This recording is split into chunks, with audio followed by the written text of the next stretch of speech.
ಸ್ನೇಹಿತರೆ, ರಾಮಾಚಾರಿ ಧಾರಾವಾಹಿ ನಟಿ ಮೌನಾ ಗುಡ್ಡೆಮನೆ ಅವರು ಈ ಬಾರಿ ಸಖತ್ ಸ್ಟೈಲಿಶ್ ಆಗಿ ವೆಸ್ಟರ್ನ್ ಡ್ರೆಸ್ ನಲ್ಲಿ ಕಾಣಿಸಿಕೊಂಡಿದ್ದಾರೆ. ಅಷ್ಟೇ ಅಲ್ಲದೆ ಬೆಂಗಳೂರಿನ ದಿ ಪಂಪ್ ಹೌಸ್ ಎನ್ನೋ ರೆಸ್ಟೋರೆಂಟ್ ನಲ್ಲಿ ಊಟ ಸವಿದಿದ್ದಾರೆ. ಮೌನಾ ಗುಡ್ಡೆಮನೆ ಅವರು ಆರಂಭದಲ್ಲಿ ಮಾಡೆಲ್ ಆಗಿದ್ರು, ಸಾಕಷ್ಟು ರ್ಯಾಂಪ್ ವಾಕ್ ಮಾಡಿದ್ರು. ಪಿಯುಸಿಯಲ್ಲಿ ಓದುತ್ತಿರುವಾಗಲೇ ಅವರಿಗೆ ನಟನೆ ಅವಕಾಶ ಸಿಕ್ತು.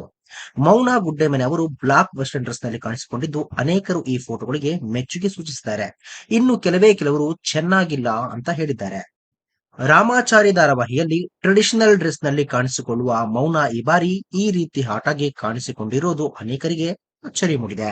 ರಾಮಾಚಾರಿ ಧಾರಾವಾಹಿಯಲ್ಲಿ ಚಾರುಲತಾ ಪಾತ್ರದಲ್ಲಿ ಕಾಣಿಸಿಕೊಳ್ತಿರುವ ಮೌನಾ ಗುಡ್ಡೆಮನೆ ಅವರು ಗಂಡನನ್ನ ಅತಿಯಾಗಿ ಪ್ರೀತಿಸುವ ಫ್ಯಾಮಿಲಿ ಖುಷಿಗೆ ಏನೋ ಬೇಕಿದ್ರು ಮಾಡುವ ಪಾತ್ರದಲ್ಲಿ ಕಾಣಿಸಿಕೊಳ್ತಿದ್ದಾರೆ. ಕಲರ್ಸ್ ಕನ್ನಡ ವಾಹಿನಿಯಲ್ಲಿ ರಾಮಾಚಾರಿ ಧಾರಾವಾಹಿ ಟಾಪ್ 5 ಸ್ಥಾನ ಪಡೆದಿದೆ. ಈ ಸೀರಿಯಲ್ ಅನ್ನು ಅನೇಕರು ಇಷ್ಟಪಟ್ಟಿದ್ರು. ಮೌನಾ ಗುಡ್ಡೆಮನೆ ಅವರು ಕುಲದಲ್ಲಿ ಕೀಳಾವುದು ಸಿನಿಮಾದಲ್ಲಿ ನಟಿಸಿದ್ದಾರೆ. ಈ ಚಿತ್ರದಲ್ಲಿ ಮನು ಮಾಡಿನೂರು ಅವರು ಹೀರೋ ಆಗಿದ್ದಾರೆ. ಈ ಸಿನಿಮಾ ಹೇಗೆ ಮೂಡಿ ಬರಲಿದೆ ಎಂದು ಕಾದು ನೋಡಬೇಕಾಗಿದೆ. ಸದ್ಯ ಧಾರಾವಾಹಿಯಲ್ಲಿ ನಟಿಸುತ್ತಿರುವ ನಟಿ ಮೌನಾ ಗುಡ್ಡೆಮನೆ ಅವರು ಸಿನಿಮಾದತ್ತವೂ ಮುಖ ಮಾಡಿದ್ದಾರೆ. ಅದಾಗೆ ವಯಸ್ಸಿಗೂ ಮೀರಿದ ಪಾತ್ರವನ್ನ ಮಾಡುತ್ತಿದ್ದಾರೆ ಅನ್ನಬಹುದು. ನಟಿ ಮೌನಾ ಗುಡ್ಡೆಮನೆ ಅವರು ಯೂಟ್ಯೂಬ್ ಚಾನೆಲ್ ಹೊಂದಿದ್ದು ಅಲ್ಲಿಯೂ ತಮ್ಮ ದಿನಚರಿ ಬಗ್ಗೆ ಮಾಹಿತಿಗಳನ್ನ ಹಂಚಿಕೊಳ್ತಾ ಇರ್ತಾರೆ. ಸ್ನೇಹಿತರೆ, ಮೌನಾ ಗುಡ್ಡೆಮನೆ ಅವರ ಈ ಒಂದು ಹೊಸ ಸ್ಟೈಲ್ ಬಗ್ಗೆ ನಿಮಗೇನ್ ಅನ್ಸುತ್ತೆ?